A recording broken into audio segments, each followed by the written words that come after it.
Hello, good morning. 5:41 in the morning, nakapagluto na tayo. Ito na nakabukas na akong tindahan.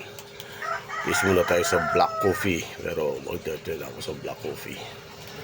Saka tanglad ito na nilaga ko lang, hinaluan ko lang ng black coffee.